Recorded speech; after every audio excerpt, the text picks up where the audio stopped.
जय माता दी, जय मां कामाख्या। Devradha trust Satyavani channel.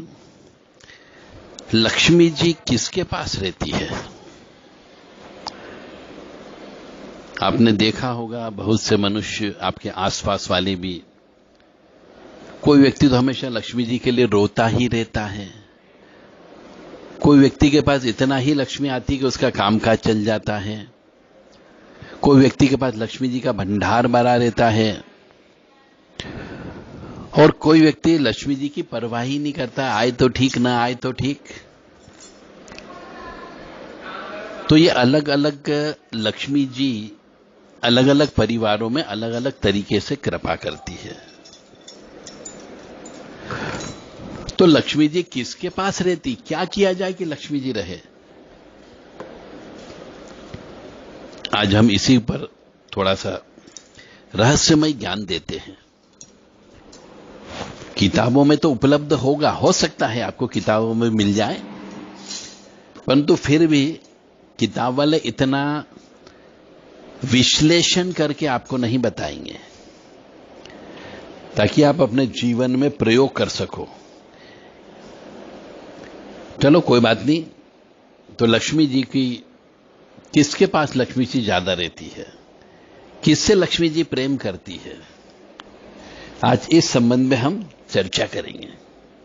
परंतु इसके पहले सभी देवी देवताओं को नमन करें, समर्पण करें, क्योंकि जब तक देवी देवताओं को नमन नहीं किया जाएगा, समर्पण नहीं किया जाएगा, तब तक आपकी बुद्धि अच्छी नहीं हो सकती, आपका भाग्य नहीं खुल सकता, आप सही रास्ते पर नहीं चल सकते। तो चलते हैं, अच्छी राह पर चलने के लिए उनका स्मरण कर लेते हैं। तो ओम श्रीमन महागणाधिपते नमः, ओम उमा महेश्वराभ्यो नमः, ओम शची पुरंदराभ्यो नमः, ओम वाणी हिरण्यगर्भाभ्यो नमः, ओम लक्ष्मी नारायणाभ्यो नमः, ओम कुल देवताभ्यो नमः, ओम इष्ट देवताभ्यो नमः, ओम ग्राम देवताभ्यो नमः, ओम स्थान देवताभ्यो नमः, ओम स्थापित देवताभ्यो नमः, ओम सर्वेभ्यो देवेभ्यो नमः, ओम सर्वेभ्यो तीर्थेभ्यो नमः, ओम सर्वेभ्यो ब्राह्मणेभ्यो नमः, ओम सर्वेभ्यो ऋषिभ्यो नमः, ओम सर्वेभ्यो सिद्धाय नमः, ओम नवग्रह देवताभ्यो नमः, ओम वास्तु देवताभ्यो नमः, ओम गुरुभ्यो नमः, ओम मातपितृजन कमलेभ्यो नमः, ओम पितरेभ्यो नमः, ओम चतुष्षष्टि योगिनी देवेभ्यो नमः, ओम षोडश मातृका देवेभ्यो नमः, ओम सप्तघत मातृका देवेभ्यो नमः, ओम सप्तसागरेभ्यो नमः, ओम सप्त ऋषिभ्यो नमः, ओम सप्त नदीभ्यो नमः, ओम बम भैरवाय नमः, ओम छम छत्रपालाय नमः, क्रीम कालिकाय नमः, ओम क्लीम कृष्णाय नमः, ओम नमो भगवते वासुदेवाय, ओम नमो नारायणाय, ओम लक्ष्मी नारायणाय नमः, ओम ब्रह्मणे नमः, ओम विष्णुवे नमः, ओम महेश्वराय नमो नमः। ये इस तरीके से 36 नाम हमने आपके सामने बोले हैं। ये 36 शक्तियां हमेशा आपके साथ में रहती हैं, आपके इर्द गिर्द रहती हैं। यदि आप इनका नाम लेते रहोगे तो इनकी कृपा आपके ऊपर अवश्य बनेगी। हम जिधर जाते हैं देखते हैं देवी जी का मंदिर मिल जाता है, जिधर देखते हैं उधर हनुमान जी का मंदिर मिल जाता है, जिधर जिस गली में घुस जाते हैं उस गली में हमें कुत्ता नजर आ जाता है, यानी भैरव जी महाराज नजर आ जाते हैं। कहीं भिखारी नजर आ जाता है दरिद्र नारायण के रूप में, तो कहीं पे अट्टालिका वाले सेठ नजर आ जाता है विष्णु के रूप में। तो हर जगह हर कदम पे आपको कोई न कोई देवी देवता अवश्य नजर आता है। तो इनका नाम लेकर के चलते हैं, हम आगे की ओर प्रस्थान करते हैं कि लक्ष्मी जी की कृपा कैसे प्राप्त हो और किसके साथ में लक्ष्मी जी ज्यादा रहती है। जिन लोगों को हमेशा धन का अभाव रहता है और लगातार आर्थिक नुकसान होता रहता है और बेवजह के कार्यों में धन खर्च होता रहता है, उन्हें कुंजिका स्त्रोत का पाठ करना चाहिए। पूरी जिंदगी भर 1 घंटा सवेरे ब्रह्म मुहूर्त में और 1 घंटा शाम को गोधूली बेला के समय पे। तो इस प्रकार से यह पाठ करने से जीवन में आपके यहां पर धन की प्राप्ति अवश्य होगी। धन प्राप्ति के मार्ग भी खुलेंगे और धन संग्रह भी बढ़ेगा। बिल्कुल प्रैक्टिकल किया हुआ टोटका ये हम आपको बता रहे हैं। मतलब ये कोई जादू टोना नहीं, कोई काला जादू नहीं है। आप प्रयोग करें, खुद प्रयोग करना होगा कि सवेरे 1 घंटा दिन और रात का मिलन होता है और शाम को दिन और रात का मिलन होता है। उस समय पे आपको कुंजिका स्त्रोत का पाठ करना है। और शत्रुओं से मुक्ति पाने के लिए भी आप इसका प्रयोग कर सकते हैं। और यह जो कुंजिका स्त्रोत पाठ करेंगे तो इससे लक्ष्मी जी की कृपा के साथ साथ आपके शत्रुओं का भी नाश होता जाएगा और आपको कोर्ट कचहरी में भी मुक्ति मिलती है। यदि आप बीमारी है, बीमारी दुखी में भी आपको फायदा होगा तो पैसे की बचत होगी। यदि आपकी कर्ज मुक्ति हो जाती तो आपको जो ब्याज देना पड़ता है उस ब्याज भी नहीं देना पड़ेगा, तो भी लक्ष्मी जी की कृपा प्राप्त होगी। और घर के अंदर जो दाम्पत्य जीवन में क्लेश होता है, जिसकी वजह से भी पैसा खर्च होता है, क्योंकि बाहर जाते हैं, खाते पीते हैं, घर में नहीं टिकते हैं ज्यादा, तो बाहर पैसा खर्च होता है, वो पैसे की भी बचत होगी, तो भी लक्ष्मी की कृपा आपके ऊपर बनेगी। तो इस तरीके से ये मेन मुख्य चीज होते हैं। एक तो दाम्पत्य जीवन में बहुत सुख समृद्धि शांति आ जाती है, कर्ज से मुक्ति मिल जाती है, रोग से मुक्ति मिल जाती है, शत्रुओं से मुक्ति मिल जाती है और घर के अंदर बरकत रहने लगती है। ये सिर्फ एक कुंजिका स्त्रोत का पाठ करने से। और ये 5 दोष यदि खत्म हो गए तो आपके घर में लक्ष्मी जी का वास होता है। तो जो मनुष्य रोजाना 40 मिनट सवेरे और 40 मिनट शाम को गोधूली बेला के समय पे कुंजिका स्त्रोत का पाठ करता हो, जिसके अंदर पूर्ण रूप से मलाम मिलीम मुलु मूल विस्तीन कुंजिकाय नमो नमः ये वाला मंत्र भी इसमें रहता है। ऐसे यदि जप करते हैं तो निश्चित तौर से आपके ऊपर लक्ष्मी जी की कृपा अवश्य प्राप्त होगी। और एक और विशेष बात है कि जब कुंजिका स्त्रोत का प्रयोग संपूर्ण जीवन भर प्रयोग करते हैं लक्ष्मी कृपा प्राप्ति के लिए, तो आपको स्त्री के ऊपर हाथ नहीं उठाना है, स्त्री का मान सम्मान करना है। और साथ ही साथ में कुंजिका स्त्रोत का प्रयोग करते समय इस बात का अवश्य ध्यान रखें कि आपको कन्या पूजन अवश्य करना है। घर के अंदर शुद्धता, स्वच्छता, पवित्रता आपको मेंटेन करना है और दान पुण्य अवश्य करना है। अब लक्ष्मी जी के बारे में एक और रहस्यमय जानकारी यह है कि जीवन में लक्ष्मी जी यानी धन अगर केवल मेहनत करने से मिलती, जैसे लोग बाग मेहनत करते हैं, तो मेहनत करने से मिलती तो मजदूरों के पास में पैसा ही पैसा होता, लक्ष्मी की कृपा उनके पास नहीं होती है। तो मजदूर के पास लक्ष्मी की क्यों नहीं होती? क्योंकि वो तो मेहनत करते हैं, तो उनके पास लक्ष्मी जी रहना चाहिए थी। इसका मतलब यह होता है कि लक्ष्मी जी भाग्य से आती, पुण्य के काम करने से आती है और ईश्वरी कृपा से लक्ष्मी जी की प्राप्ति होती है। और ऐसा भी कहा गया है कि यदि लक्ष्मी जी बुद्धि से मिलती तो बहुत से बड़े बड़े व्यक्ति, पढ़े लिखे लोग, डॉक्टर हो गए, इंजीनियर हो गए, या फिर चार्टर्ड अकाउंटेंट हो गए, एमबीए वाले हो गए, बहुत से मनुष्यों की सर्विस नहीं लगती, इनकी घूमते रहते हैं ये। तो यदि बुद्धि से मिलती तो चालाक चतुर लोगों के पास पैसा ही पैसा होता, पर इनके पास भी नहीं होता है।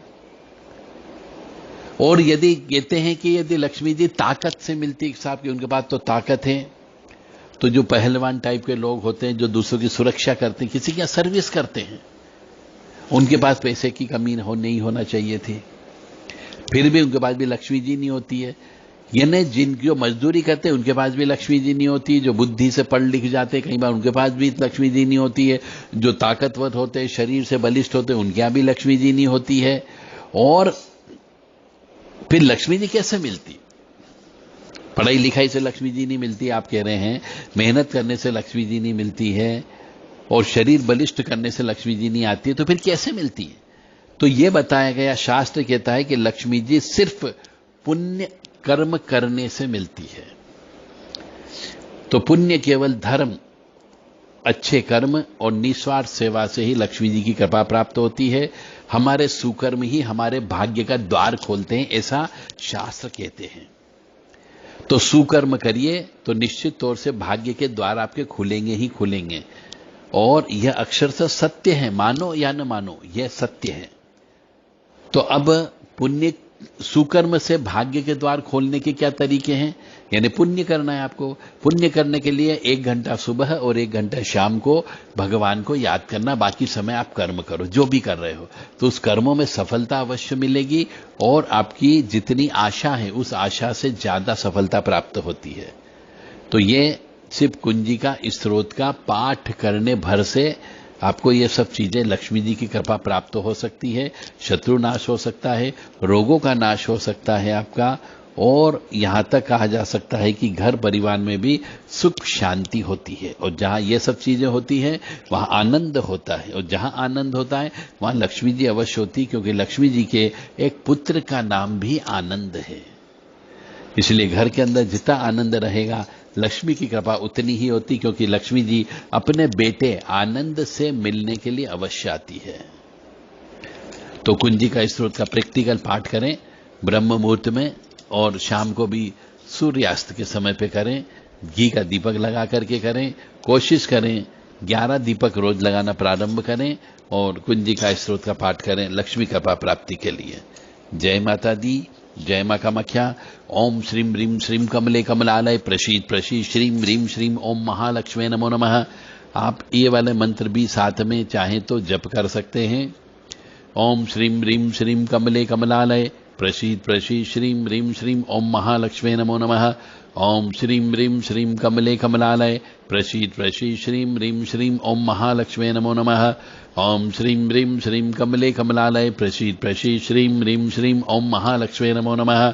ओम श्रीम ह्रीम श्रीम कमले कमलालय प्रसीद प्रसीद श्रीम ह्रीम श्रीम ओम महालक्ष्मी नमो नमः।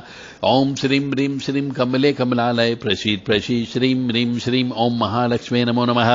ओम श्रीम ह्रीम श्रीम कमले कमलालय प्रसीद प्रसीद श्रीम ह्रीम श्रीम ओम महालक्ष्मी नमो नमः। ये मंत्र सुनने से भी आपके पापों का नाश होता है, और मंत्र सुनते सुनते याद करिए, ताकि आप भी महालक्ष्मी जी को बारंबार बारंबार याद करोगे तो एक न एक दिन उसकी कृपा अवश्य आपके ऊपर पड़ेगी ही पड़ेगी। इसीलिए कहते हैं कि मंत्र जप करना चाहिए जिससे ऊर्जा उत्पन्न होती है, और जैसी ऊर्जा उत्पन्न होती है मंत्र ध्वनि की, वैसी ही कृपा आपके ऊपर प्राप्त होती है। इसलिए महालक्ष्मी का मंत्र आप जप करें। ओम श्रीम ह्रीम श्रीम कमले कमलालय प्रसीद प्रसीद श्रीम ह्रीम श्रीम ओम महालक्ष्मी नमो नमः। लक्ष्मी कृपा प्राप्ति के लिए लक्ष्मी अष्टकम का भी बहुत से मनुष्यों के मुख से हमने सुना है कि लक्ष्मी अष्टकम का भी रोजाना 11 बार पाठ करने से लक्ष्मी की कृपा अवश्य प्राप्त होती है। तो लक्ष्मी अष्टकम का भी आप पाठ कर सकते हो लक्ष्मी कृपा प्राप्ति के लिए। तो लक्ष्मी अष्टकम का मतलब हो गया आपका नमस्ते अस्तु महामाय श्री पीठे सूर पूजिते शंख चक्र गदा हस्ते महालक्ष्मी नमोस्तुते। नमस्ते गरुड़ारूढ़े कोला सुर भयंकरी सर्पाफरे देवी महालक्ष्मी नमोस्तुते। सर्वज्ञ सर्वरदे सर्वदुष्ट भयंकरी सर्वदुख हरे देवी महालक्ष्मी नमोस्तुते। सिद्धि बुद्धि प्रदे देवी भुक्ति मुक्ति प्रदायिनी मंत्रमूर्ते सदा देवी महालक्ष्मी नमोस्तुते। अद्यंतरहिते देवी अद्य शक्ति महेश्वरी योग जय योग संभूते देवी महालक्ष्मी नमोस्तुते। स्तुल शुच्च महारोदे महाशक्ति महोदरे महापाप हरे देवी महालक्ष्मी नमोस्तुते। श्वेतांबर धरा देवी नाना अलंकार भूषिते जगत स्थिते जगत मातर देवी महालक्ष्मी नमोस्तुते। पद्मासन स्थिते देवी परम ब्रह्म स्वरूपिणी परमेशी जगन्मातर देवी महालक्ष्मी नमोस्तुते। ये लक्ष्मी अष्टकम का भी कुंजिका स्त्रोत के साथ में पाठ करने से निश्चित तौर से आपके भाग्य के दरवाजे खुलेंगे ही खुलेंगे। और लक्ष्मी अष्टकम को भी कम से कम 20 मिनट तक तो आपको पढ़ना ही पढ़ना है। गिनिए मत, काउंटिंग मत करिए, सिर्फ आपको 20 मिनट तक पढ़ना ही पढ़ना है। सुबह और शाम घी का दीपक लगा करके करें तो अच्छा होगा, उत्तर मुखी होकर के करें तो अच्छा होगा, क्योंकि ये जो हम बोलते हैं आपके सामने ये सब हमारे द्वारा प्रैक्टिकल किया गया है, फिर हम आपके सामने प्रस्तुत करते हैं। आप भी करो, क्योंकि एक रिसर्च, प्रैक्टिकल का मतलब होता है रिसर्च। हमने प्रयोग किया है और प्रयोग करके इसका प्रयोग करने पर सफलता प्राप्त हुई है, इसलिए हम आपके सामने प्रस्तुत कर रहे हैं। जय माता दी, जय मां कामाख्या।